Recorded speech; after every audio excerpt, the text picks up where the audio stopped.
My name is Harold, and this is the second video in the series 7 things you need to know about why recruiters reject or discard your CVs. In the first video, I talked about format and structure and how sometimes your CV doesn't arrive in the recruiter's inbox the same way you sent it. You can refer to that video to get tips about what to do to avoid that kind of messy situation. In this video, I'm talking about another practice or another mistake that job seekers and candidates for vacancies make when they send their CVs, and this has to do with scanning. I've observed in the course of reviewing CVs that have been sent to me for different job opportunities that some candidates after taking the time to prepare this fantastic, wonderful resume or CV document, go the extra mile, as it were, to scan that document before sending it on. It's difficult to understand why this happens, or why some candidates think that that is the most secure way of sending their CVs, or maybe some of them do this without knowing what else to do, maybe because they're not as conversant or as savvy with their computers as they should be. Let me encourage you to desist from scanning your CV. You can send it as a Word document, you can send it as a Google document, you can convert it to PDF and send it.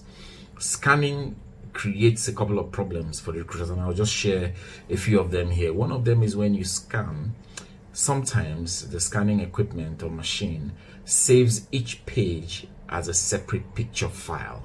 And when these documents go to the recruiter, if they're not properly labeled, they are struggling to identify which of those files is page 1, which is page 2, which is page 3. Second challenge it poses is some scanning equipment do not give you the best quality of that picture, so it becomes difficult to read and understand what is in that document that you shared. Thirdly, and this one only affects recruiting organizations or corporate organizations who use the software in a computer to screen CVs. The challenge those computers have is they cannot extract the information from the CV to see if it matches the job description of the role that was applied for. So these problems do not help your case, and I will again discourage you from sending your CVs as scanned documents. Send them as Word documents, send them as PDF files, send them as Google documents, page files, anything else. The second thing I want to talk about in this video, which is now the third mistake, or the third thing that you should know or you need to know about why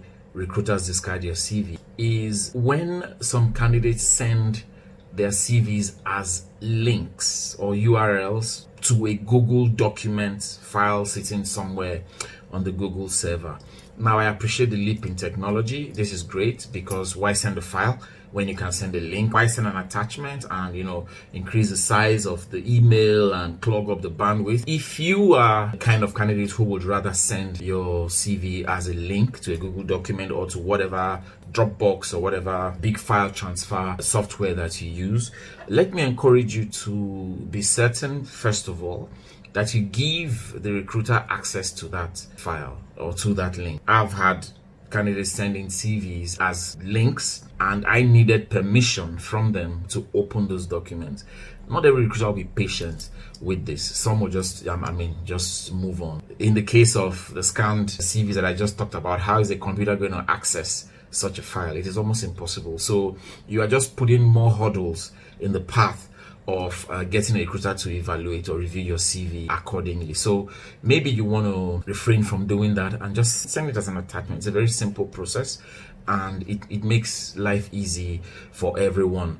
Another problem you might have when you send your CV as a link is some recruiters work for companies whose email servers have been configured to reject links, because of course the link might be a malicious one, might be pointing to a hacker or to a virus or something. So they have these restrictions they place on their servers, and it only makes your life more difficult. So don't conclude, when you don't hear from recruiters, regardless of how many times you sent your CV, don't conclude that maybe they have something in for you, or they've already made up their minds about who they want to pick. It may just be some of these little mistakes that lead to the problems that you have. Tell me what you think. Ask me questions, drop your points, and I'll respond to as many of them as I can. Thank you for watching, and look out for the next video. I'll be talking about the other 4 things that you need to know about why recruiters reject your CVs. Please have a good day. Bye-bye.